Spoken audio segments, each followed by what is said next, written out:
Bem-vindos a mais um Serpol Podcast, uma edição especial hoje, né, diretamente da FEIPAT, a Feira das Patologias das Construções.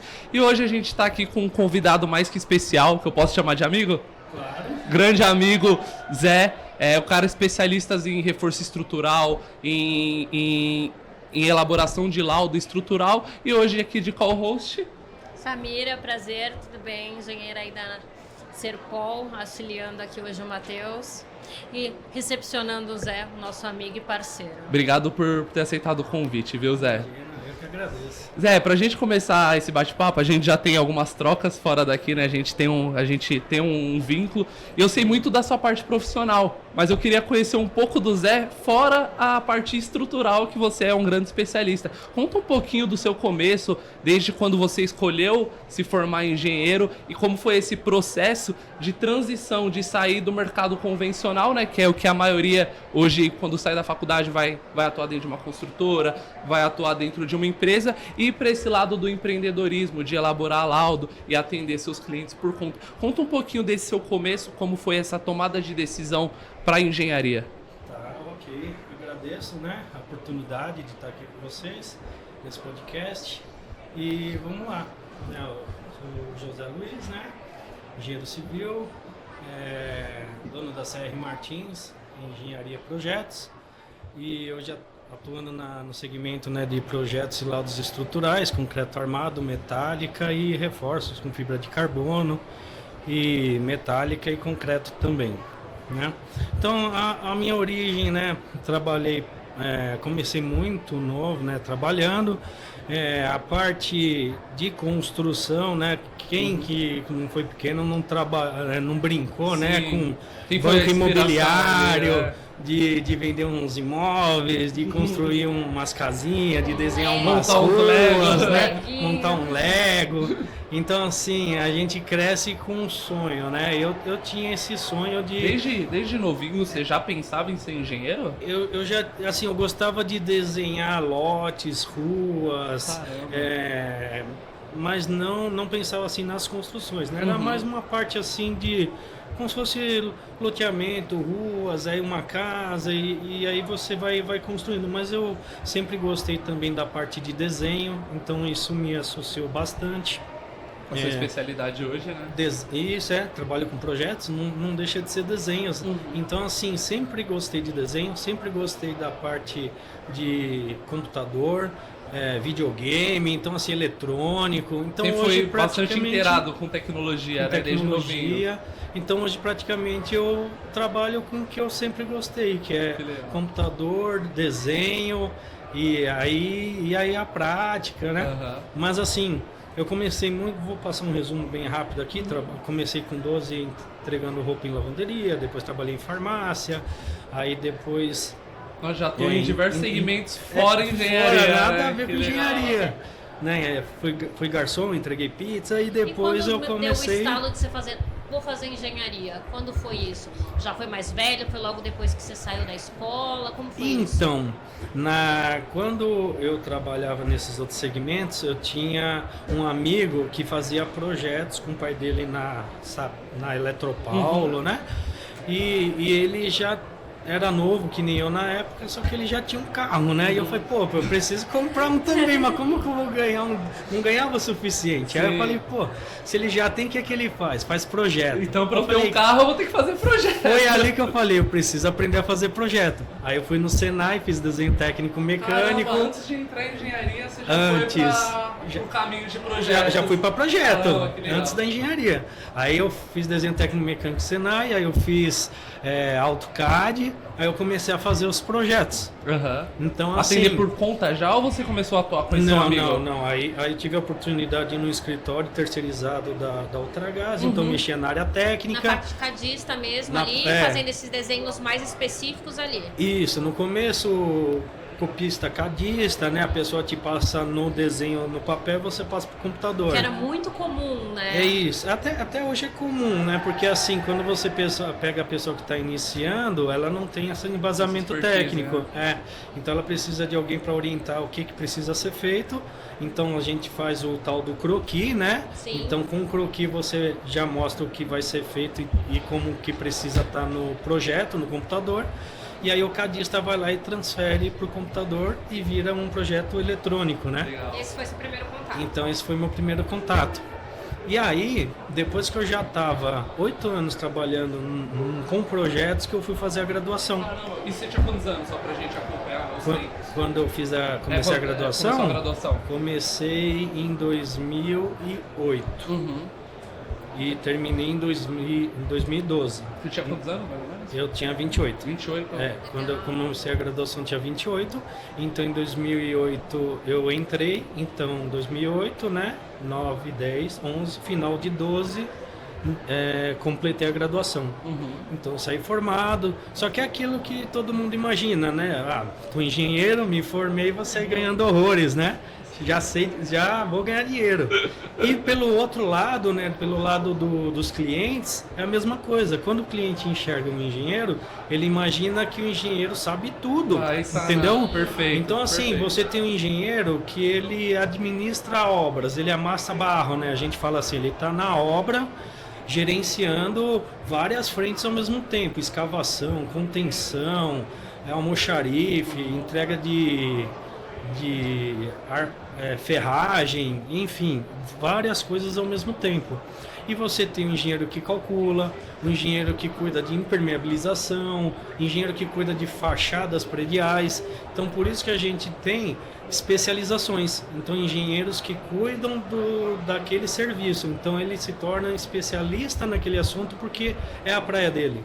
Ele trabalha sempre naquele segmento. E uma coisa que eu percebo, Zé, que, por exemplo, já isso no direito já é muito mais claro para as pessoas que existem advogados, cada um com a sua especialidade. Porque a gente tem um advogado previdenciário, a gente tem um advogado civil, a gente tem um advogado trabalhista. E dentro da engenharia, eu que estou no contato comercial, a maioria das nossas demandas, eles entram em contato e acham que a Serpol resolve qualquer problema de estrutura, que não tem uma etapa antes da gente realizar a execução. Então, acho que é muito um trabalho até nosso de conscientizar a galera, né? Que realmente, dentro de engenharia, é a mesma coisa que a advocacia. Existe, cada segmento tem a sua especialidade. Exato. Porque assim, o cliente, ele sabe do problema que ele tem, ele sabe que ele precisa procurar quem resolva o problema, mas nem sempre ele sabe te passar o real problema que ele tem. Então, por isso que a visita técnica inicial, eu enxergo assim como fundamental até para fazer uma proposta inicial. Sim. Porque através dela, você vai conseguir enxergar o tamanho do trabalho que tem para fazer, se é pequeno, médio ou grande, se o risco é baixo, médio ou alto. E o que você precisa indicar, né? Quem você precisa. Às vezes você está ali, faz uma visita e você vê que nem sempre é a sua especialidade. Você pode indicar para um parceiro. Por isso que as parcerias aqui na Serpol, a gente preza muito pelas parcerias com engenheiros como vocês, justamente por isso. Porque às vezes o cliente vem com uma demanda de um problema que nem ele sabe, porque também nem é obrigação dele muitas vezes saber. Sim, nós estamos aí justamente para informar sobre isso.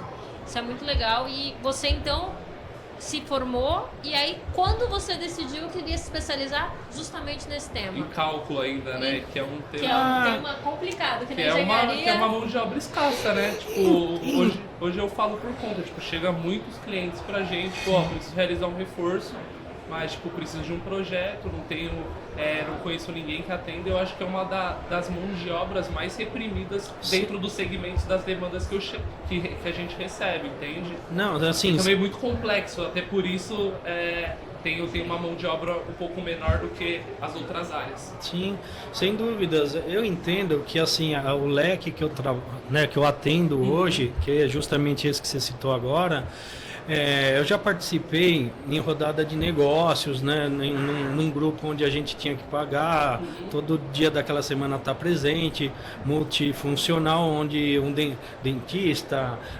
rapaz de energia solar, plano de saúde, ele sabia o que você fazia, o outro sabia o que eu fazia, aí no meio dele apareceu uma oportunidade, ele me linkava para ir lá atender o cliente, né?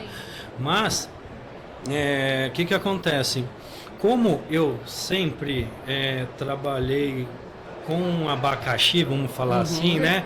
Porque assim, eu conheço calculistas que gostam de trabalhar com obras novas. Então assim, Sim. às vezes ele é calculista de uma grande construtora, então ele calcula o prédio novo. Então é uma condição.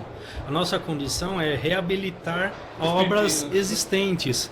Então a gente pega de várias datas de aniversário, de várias dezenas de anos atrás, né, da época de 50 até os dias atuais. Então é a outra realidade. As Já normas... foi expostos a muito mais coisas. Exato, então você pega uma obra de 50, a norma que foi feita naquela época não bate com a norma atual hoje. Teve atualizações. Caramba, Nós você temos... tem que estar por dentro desses dois períodos de tempo, né? Exato, é um baita jogo de cintura, porque assim, você precisa trabalhar na norma atual, porém, como aquela obra era antiga, ela não atende à norma atual, porque ela foi feita numa norma de outra época. Então a gente precisa ponderar e ver qual que é a melhor solução para o cliente, sempre buscando custo-benefício, por isso que se contrata sempre um projeto. Então, essa é uma das dificuldades, que nem outro amigo perguntou para mim, Zé, qual que é a dificuldade maior que você vê hoje para fazer o teu trabalho? É informações e além das informações precisas. Por quê? Né? Porque assim, vamos lá, a pessoa vai e mede um pilar para mim. Zé, o pilar tem 50 por 50. Mas ele mediu por fora. Não é, o pilar real não é 50 por 50. Tem acabamento, né? Então tem revestimento. Então teria que o quê? Escarificar ele, arrancar esse revestimento, aí eu chego no pilar cru. E aí eu consigo medir, Zé, aquele pilar que é 50 por 50, ele tem 30 por 40. Aí sim eu tenho a geometria do pilar. Outra informação, FCK, a resistência que ele tem. Se eu não tiver o projeto da época, eu não vou ter essa informação. Aí a maioria dos prédios não tem, né? Porque, tipo, se eu peço a planta do prédio para eu tirar as áreas da fachada, eles já não tem, imaginem... Estrutural. Estrutural. É difícil a gente achar, né? Muito. Em obras novas, recentes, já tem dificuldade de achar esse material. Eles usam durante a execução da obra e depois eu não sei o que acontece. Some. Normalmente, quando você vai achar, você acha de elétrica, você acha de hidráulica... uma coisa ou outra de outro segmento, mas estrutural assim, não é legal. difícil. Tem condomínios que tem, não vou falar que é 100%, 100%, alguns mas tem. A maioria a gente costuma não achar. Hoje, esse nosso podcast ele é muito focado para a comunidade de síndicos, né, e também parceiros de patologia. Hoje, para a comunidade de síndicos, qual que é o principal serviço que o engenheiro calculista presta? Porque, tipo, tem uma demanda, tipo, por exemplo, chega um cliente lá dentro da Serpol, precisa realizar um reforço estrutural. A primeira pergunta, já foi realizado o projeto? Então, no caso, você precisa procurar um engenheiro calculista. E muitos deles não têm esse conhecimento do que seria um engenheiro calculista. Então, gostaria que você falasse um pouquinho para o nosso público, que a grande maioria é engenheiro, qual que é a função de um engenheiro calculista? Você acabou de falar tudo que a gente faz, mas o que realmente você faz?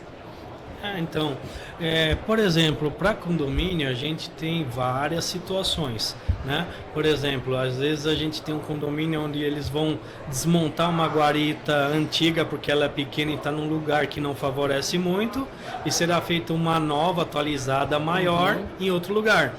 Então, nesse caso, já precisa de um projeto estrutural para a guarita. Como que eu vou montar ela? O vão que eu vou ter, né? As estruturas, parede armada, vidro blindado, ok. E essa guarita vai aonde? Metade dela vai pegar em cima de uma laje existente de estacionamento subsolo e a outra metade vai pegar em solo natural. Então já tenho duas bases diferentes. Dois problemas. Então o que eu preciso fazer? Verificar se a laje existente está apta a receber esses carregamentos.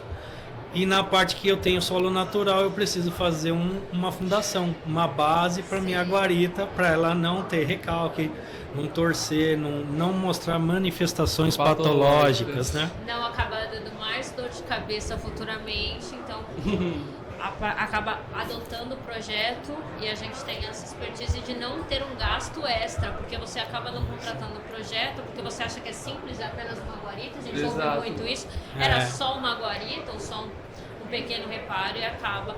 Então você presta esse serviço, esse tipo de serviço para os condomínios? Isso, esse é um tipo de serviços. Porque assim, pode aparecer outras situações, né? Por fulano exemplo, que quer instalar uma piscina na sua cobertura. Normalmente tem que fazer um projeto de reforço também, né? Sim, porque você vai fazer a anamnese, né, desse cliente. A anamnese é você puxar as informações da origem dessa obra, né?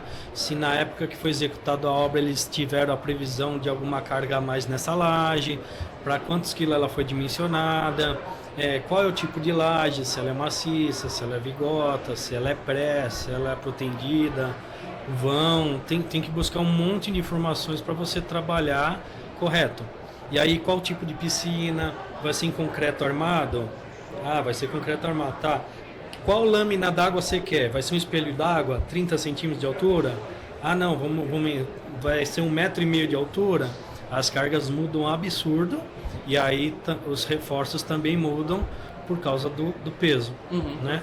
Então assim, são informações que a gente tem que passar para o cliente, explicar, né? Para ele já ficar ciente que vai vir menor ou maior valor, né? Entendi. Dentro da expectativa dele. Então, assim, no caso, uma piscina. A gente falou sobre uma guarita. Às vezes tem condomínio que o pessoal quer fazer ampliação da piscina, quer fazer uma piscina nova, né? Às vezes tem subsolo que aparece uma viga que está com problemas, né? Às vezes a falta de uma manutenção preventiva, né? Eu não sei se entra, você pode até me corrigir se eu estiver errado. Quando a gente vai fazer uma remoção de cerâmica, não, uma remoção, por exemplo, é um prédio com acabamento de textura, o prédio quer tirar a textura e aplicar uma cerâmica.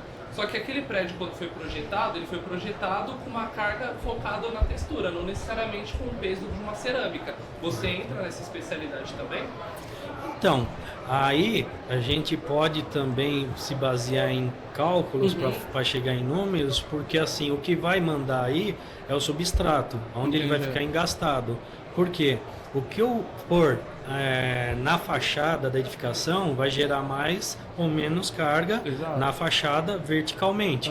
Então, o problema nesse caso é desplacamento. Então, a gente tem que ver se a base, né, tá ok e apta para receber isso. Por isso que a gente faz aqueles ensaios de arrancamento, de argamassa. Para quê? Para ver se está dentro dos parâmetros de norma. Em cima disso, depois vem a aplicação. Ver se tem uma excelente aplicação, isso bem ajusta ali tudo. Não haverá novidades de desplacamento e caimento disso. Aí, o outro é a questão do que eu estou acrescentando de carga entre pilares no meu vão livre entre pé direitos. Então vamos dizer que a cada 3 metros eu pego o meu peso de alvenaria mais o meu peso de revestimento, transformo isso em carga linear e descarrego na peça que é a viga. Em cima disso eu vejo se a viga está apta a receber esse carregamento. Aí eu respondo o que você está me perguntando. Pode ser um caminho. Entendi, não, perfeito. Agora voltando um pouquinho nessa linha de tempo, fez a graduação, começou lá a trabalhar com aquele seu amigo. E como foi essa migração? Você chegou a trabalhar em alguma companhia CLT, alguma construtora? Você gerenciou obra ou você sempre ficou focado na parte de projeto? Eu sempre fui focado na parte de projeto, mas o campo sempre andou comigo também. Entendi. Então, assim, né, teve uma época que eu trabalhei 11 anos direto só no CAD, mas eu ia também nas obras. E assim, até hoje eu ainda sigo o mesmo, mesmo feeling, que isso campo te auxilia e escritório. Na hora de executar um projeto, você ter essa vivência de obras, podemos dizer assim? Sim, sem dúvidas. Eu acho que o primeiro estágio da pessoa tem que ser no barro, amassar barro. Tem que ir na obra, enxergar de perto, porque a experiência de campo vale ouro. E assim, você fazer um projeto exequível, né? Porque tem projetos que não adianta você fazer e o rapaz lá depois não conseguir executar em campo, né? Tem uma experiência por trás disso, que é o tipo de máquina que você vai pôr na obra, que tipo de peça que eu vou pôr lá para fazer o reforço. Pô, se eu vou pôr essa peça é muito pesado, vai ficar ruim para o pessoal executar lá. Se eu for por esse caminho, pô, em vez de pôr uma peça que vai ficar tão pesado, resolvo com fibra. Pô, não Você tem já começa peso. a imaginar como o executor vai pensar na hora de realizar o serviço. Isso, né? então assim, a elaboração do projeto vai muito mais que um desenho entregue num papel para o cliente. Tem assim anos de experiência atrás aplicado ali para atender o cliente. Perfeito, Zé. Ô Zé, quando você teve alguma situação dentro de obra que por você ter esse conhecimento em campo, por exemplo, às vezes a gente chega numa obra, eu faço essa gestão de obras, e quem está ali executando tem uma dificuldade em entender o projeto. Obviamente que o engenheiro, o responsável pela obra, ele consegue ler o seu projeto, mas quando você vai na obra, você tem esse contato entre o engenheiro ali, o mestre, na hora uma melhor saída, porque muitas vezes a gente projeta e chega na obra, você sabe, não é 100% a obra, eu falo que a obra é feito à mão, então ela acaba não sendo. Você faz essa conferência, como é que você trabalha essa parte entre você, mestre e o gestor? Como projetista, Nada melhor que trazer uma engenheira de obra aqui para fazer essa pergunta, hein, Zé? Direto do barro, hein? Então, é uma pergunta bem bacana. Isso aí é corriqueiro, né? Acontece bastante disso. O projeto ele tem que ser assim, simples de se entender, tem que ser limpo, né? Não tão cheio de poluição, assim que a pessoa fica aquele desenho pesado que a pessoa só de olhar já se cansa, assusta, né? Então, assim, um desenho bem distribuído, bastante informação, mas de uma forma clean, né? Fica melhor para todo mundo olhar até na obra. Outra coisa também que eu tomo cuidado, alturas de texto, porque assim, eu sei que o pessoal da obra, muitos lá tem problema até, né, de enxergar de perto, né? Às vezes, em nome de todo mundo da obra, muito obrigado, porque isso salva a gente, a altura de texto. Sim, porque o que acontece é cor de layer, por exemplo, a folha é branca, eu mando layer amarelo. Aquele rapaz não vai enxergar nunca o que está escrito ali. Então, assim, esses são cuidados que eu tomo, né? Então, e altura de texto, normal, é padrão isso, mas assim, na correria muitos entregam da forma que fica pronto e vai aquela beleza para a obra. Então assim, eu tomo muito cuidado com isso, né? Sempre correndo para entregar o melhor. E na obra, quando tem dúvidas, que você comentou, é comum o pessoal não ler o projeto. Então assim, o engenheiro vai vir aqui, legal, ele explica. Então o pessoal já tem uma certa cultura de fazer da cabeça dele, porque há anos ele executa assim, sabe que vai estar certo. Vícios, né? E às vezes ele não olha a solução técnica que está no projeto. Então quando você chega em campo, a pessoa, o engenheiro está aqui, eu estou com dúvida nisso, mas a pessoa nem olhou o projeto. Aí você pergunta, onde está o projeto? Aí o pessoal vai procurar no barracão. Tava aqui, aí daqui a pouco vem com aquela folha lá, eles emprestam dobradinho, sem amassar, sem tudo novinho. Então, assim, os projetos estão lá, mas não está no canteiro, eles não estão usando. Então, assim, para que o projeto está lá, entendeu? Pegou o projeto, põe na parede, né? Se for para não estragar, passa aqueles adesivos transparentes de enrolar caixa de papelão, faz um insufilme, entendeu? Hoje a gente tem um painel onde a gente coloca todos os projetos. E... então tem um cabide de projetos. Sim, cabide de projetos. Justamente para eles ficarem ali a par de todos, porque muitas vezes a gente tem várias equipes trabalhando ali, mas é sempre bom ter um auxílio, né? Sim, aí o que acontece? Essa visita é importante porque assim, você pode passar rápido na aula, que você gaste vamos falar uma visita rápida, meia hora. O que você vai tirar de dúvida nessa meia hora, porque o pessoal vai te aproveitar, às vezes você nem consegue sair meia hora, você sai daqui a uma hora e meia. Ele já aproveita e resolve o problema, né? Eu consegui ver isso aqui pra mim, não? Exato, eu tinha outra visita pra ir, complicou meu horário agora, né? Era pra eu sair faz meia hora, tô uma hora aqui. Tipo, tem visita que você gasta 20, 30 minutos, tem visita que você gasta 1h30. Exato. E é assim, é dinâmico, a hora voa. E aí tem esse problema então, você tá lá com o desenho, o projeto explicado, tudo bonitinho, só que aí o rapaz lá só quer escutar de você se pode fazer sim ou não. Tá lá no papel. Zé, isso aqui eu tô com dúvida, mas pode fazer assim? Pode. Pode. Sim. Ah, então tá bom. Aí leva você para outras E coisas. você, para também evitar um conflito, não vai, olha o projeto, né? Você Não, eu vou lá e atendo normalmente. Sim, pode ser a perfeito. dúvida mais simples que for. Que já tá vou falar escrito sim no ou não, projeto. vou explicar, sim. Mas assim, pode ter uma falha de informação, algum erro de projeto? Aham. Pode. A gente não é máquina. Mas assim, não é comum. Eu sempre reviso e passo o projeto, então Sim. normalmente está sempre certo. Entendi. Então assim, a dúvida pode ser simples ou pode ser complexa, eu vou ajudar, não tem problema. Eu só quero que a obra ande, entendeu? Eu não quero que ela trave, não vai travar por causa do meu projeto, né? Então eu vou lá e explico. Às vezes o cara tá com uma dúvida, eu pego o projeto e começo a explicar o projeto inteiro para ele, não custa nada.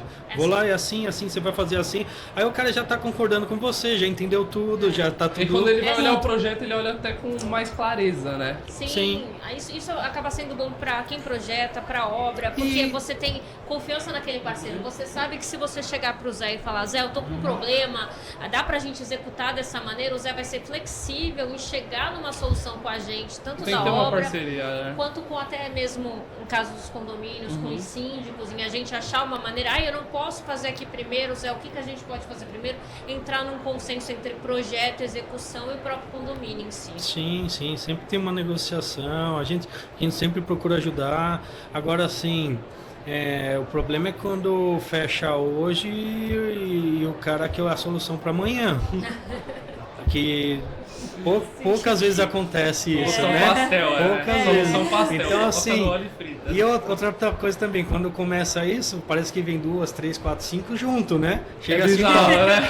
assim que fechou, urgente, a gente tudo precisa o mais rápido É tudo possível. urgente, né? É tudo urgente. Aí é aquele caso de pastel, né? Tem que correr porque é para amanhã. Então assim, a gente vai atendendo e correndo, mas...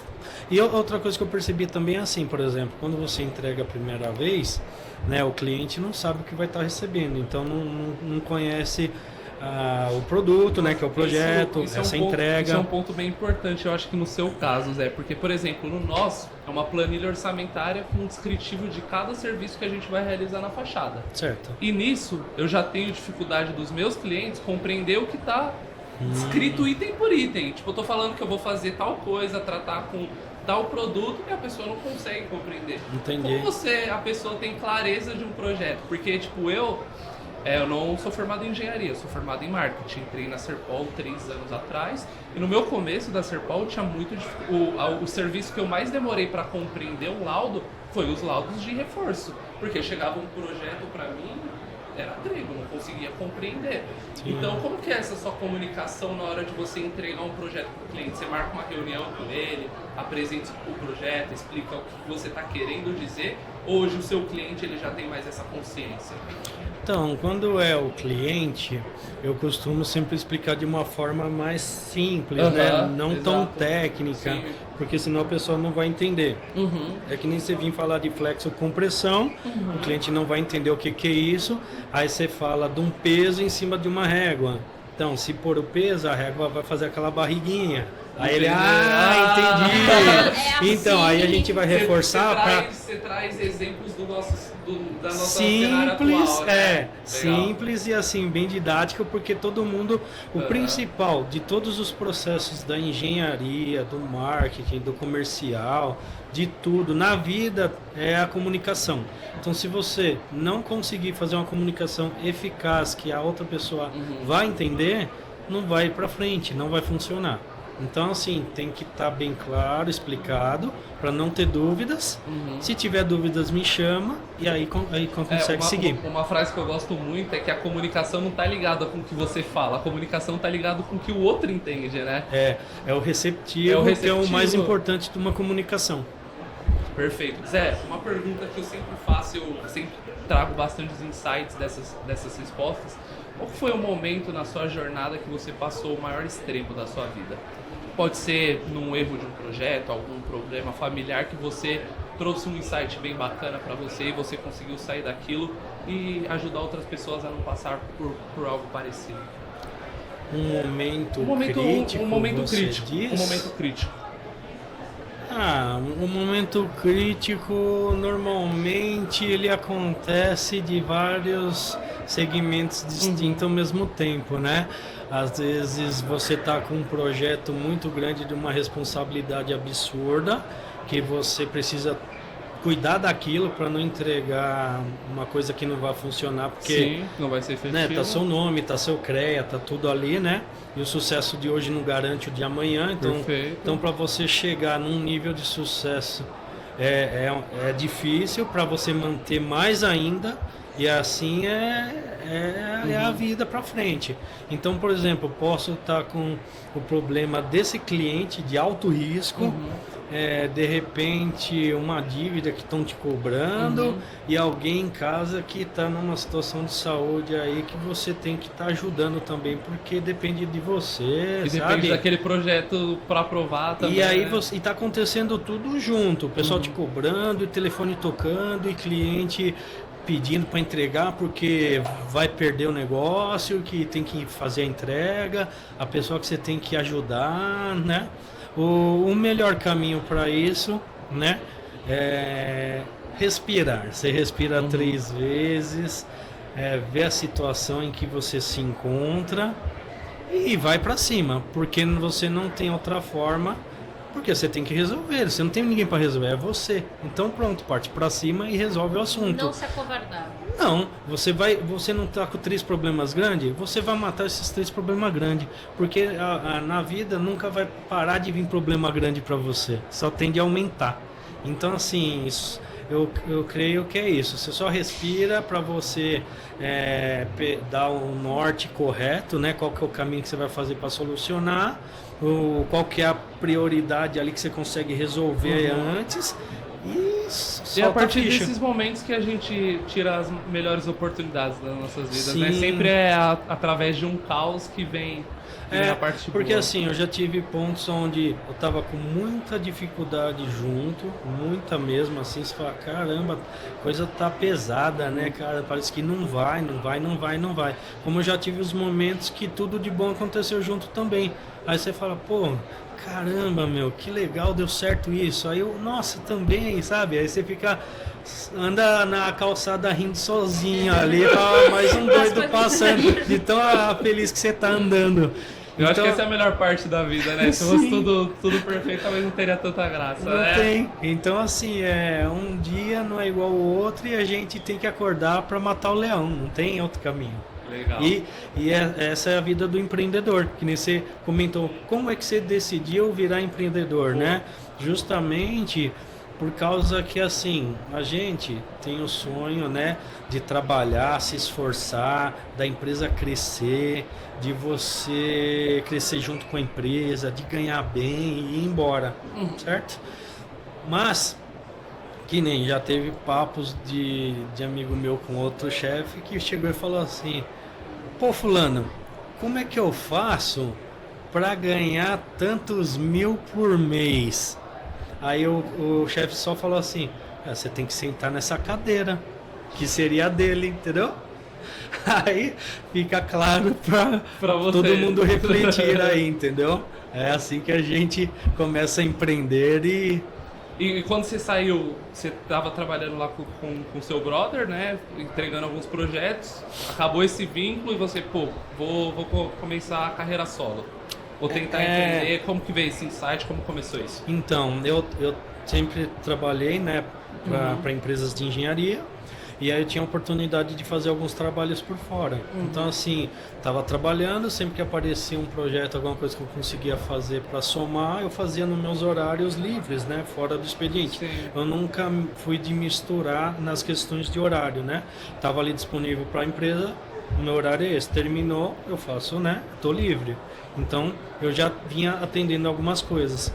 Aí, quando veio algumas dificuldades na questão financeira mesmo, eu falei, pô, agora é o momento de eu dar as caras, né? Porque assim, se aqui tá ruim, o risco que eu tenho é só continuar ruim.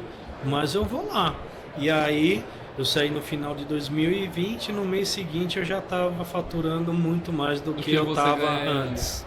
E é aquilo que eu falei, tipo, a partir do momento difícil que você tava passando, veio os insights, pô, vou começar a atender por conta, e no mês seguinte já teve um resultado Já mais tive- expressivo do que você tinha Foi. na outra companhia que você trabalhava, né? Exato. Aí o que acontece? O tempo era meu. Então, Aham. assim, eu tinha muito mais tempo para me dedicar aos clientes, a correr atrás de atendimento, de fazer as visitas com mais calma, dar a atenção que eles mereciam, né, dentro da Sim. situação. Então, e agora eu já estou indo para o meu 4º ano nesse segmento. Então, hoje Sozinho, tocando tudo carreira sozinho. solo, hoje eu tenho uns apoios que estão me ajudando na questão do projeto, porque assim a demanda aumentou bastante. Mesmo assim, eu A ainda, cara ficou eu ainda conhecida, né? Qualquer coisa chama a o Zé. cara Chama o ficou Zé. conhecida, uma figurinha, um meme roda aí os celulares, hashtag chama o Zé, e eu vejo pra frente aí, não tem como, eu vou precisar de mais pessoas. Sem Perfeito. dúvidas, ainda mais que você está sempre se atualizando. A gente vê na sua trajetória que você sempre foi uma pessoa que foi atrás desse sucesso profissional. Inclusive, parabéns pela sua trajetória. Obrigado. Fosse dar uma dica pro pessoal que tá começando agora na parte de cálculo estrutural, qual que foi a sua maior dificuldade no começo? Rapaz, a maior dificuldade que eu tinha na faculdade era de enxergar os números que a gente fazia lá de cálculo das peças estruturais. Por exemplo, eu colocando baixa armadura naquela peça, o que iria acontecer. Então eu não enxergava isso, era que nem os exercícios de física. Você lança a bolinha, ela bate, gera tanto de carga naquilo, deforma a superfície. Cara, eu não enxergava isso. Que era a parte que você tinha mais dificuldade, Que foi a hoje- área que você se especializou. Porque assim, eu não enxergava aquilo e eu queria enxergar. Tanto é que assim, teve a fase que eu estava tendo cálculo de pontes na Aham. faculdade, eu estava trabalhando com pontes na Concremate. Caramba, Então, sempre bateu ali o que você estava estudando, o que você estava fazendo. Não, só nessa Só época. nessa época. Só nessa época casou que nem uma luva. As demais foi aleatório. Então eu estudava as solos, eu estava trabalhando com outra coisa. Mas nessa época eu peguei cálculos de ponte e É estava bem legal, trabalhando é. com pontes Isso na aconteceu Concremate. comigo também. Então assim, foi uma felicidade absurda do acadêmico com a É muito prática. bom. E assim, foi sensacional, porque assim, eu saía da aula, ia pro trabalho e ficava olhando as pontes, imaginando o que eu tinha calculado e olhando aquelas peças. E Nossa, qualquer ponte que que você passava, muito você olhava legal. também, né?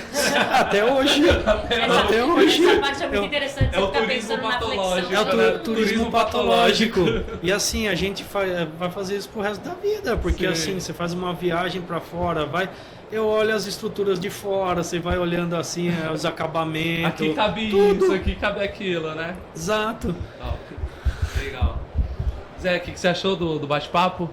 Achei muito enriquecedor, né? Perfeito. É muito bom bater esse papo assim. A gente falou de coisas diversas, né? Mas no ramo da Quanto tempo patologia a gente já tá com a nossa estruturas, parceria, né? Zé? Serpol, que a gente vem tendo essa troca. 6 meses, por aí? Provavelmente, assim, Foi da pela época. da parte que você conheceu a gente? Da época. Na verdade, assim, eu já conhecia a Serpol antes, mas a proximidade com vocês foi depois que teve a. Cara, muito famoso. Opa! Corta essa parte, Gabriel. Então, aí, como o Felipe teve a Academia da Patologia, a ADEPAT, montou a FSL, aí se uniram os escritórios, então houve essa proximidade ainda mais. Que legal. Então, assim, como hoje a Serpol e a FSL estão no mesmo andar, Aham. eu praticamente posso ir na FSL e vou E ver na a Serpol, automaticamente, Eu vou né? na Serpol, vou ver a FSL. Então eu vejo assim um número grande de amigos ao mesmo tempo ali. E o quanto que auxiliou essas parcerias hoje dentro do seu negócio? Tanto com a FSL, quanto com a Serpol, quanto com os terceiros que você contrata para executar algum tipo de serviço. Sim. Como que você vê isso, o tamanho dessa importância? Eu vejo assim Você acha que foi um divisor de águas dentro do seu negócio? Ter esses networks? Sim, sem dúvidas, porque assim, eu faço essa questão de networking, até falo pro pessoal desde sempre. Por Aham. exemplo, eu trabalho nesse segmento, você trabalha no segmento de energia solar e a gente tá falando com um terceiro que vai, construir minha casinha, vou fazer um sistema de energia solar, porque isso, tal, não sei o que lá. Legal, quando que vai? Logo, e aí vai embora. Aí, pô, mas você não mexe com energia solar? Mexo. E por que você não falou pro rapaz que você mexia com isso? De repente tinha fechado um negócio ali, entendeu? Legal. E desde sempre eu vigiei isso. Então, assim, eu sempre indico, por isso que tem até o hashtag Chama o Zé, porque assim, se eu não resolver, não ajudar, eu sei quem vai te ajudar. Alguém Então vai eu sempre fiz esse link, não é de hoje, é de sempre. A gente também tem essas premissas. Se eu não resolvo, eu conheço alguém que resolve. Exato, exato. Às vezes você não sabe resolver, mas sabe pra quem ligar. Eu sei pra quem ligar. Isso, e aí o que acontece? Você vai linkar o cliente que tem a necessidade com um parceiro, mas também tem um cuidado. Esse parceiro você sabe que vai conseguir atendê-lo direitinho. Legal. Você não vai indicar uma pessoa que vai deixar seu sei. cliente no cavalete, ele não vai ser bem atendido, essas coisas, entendeu? Então, Porque retorna, pô. Tipo, É. eu mesmo, tipo, quando eu indico Exato. alguns clientes, e tipo, o cliente faz o contato com o parceiro, por exemplo, demora pra responder. Ele já vai lá e manda mensagem, pô, ô Matheus, a tua pessoa que você me indicou tá dando retorno. Então ele vai atrás realmente, né? sim. Essa é a vantagem de ter proximidade dos nossos parceiros, né? Que É, você pode sim. também, o parceiro não atendeu, você já liga na outra ligação.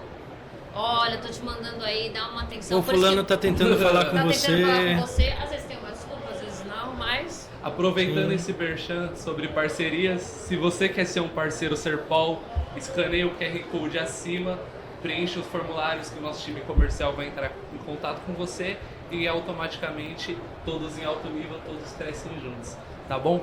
Esse foi Sem mais um dúvidas. Serpol Podcast diretamente da FEIPAT. Você que não conhece a Serpol, a gente está com um stand aqui na Expo São Paulo, né? A gente não está na Centernorte. Expo São Paulo.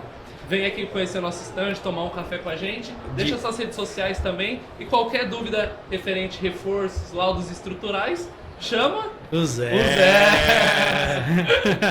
Obrigado, Zé. De 11 a 14, hein? De 11 a 14, isso mesmo. Deixa suas redes sociais aí pro pessoal. crmartins.engenharia e jluiz.martins do Instagram. É isso. tá ótimo, Obrigadão, Muito Zé. obrigada, viu? Prazer Valeu. receber você.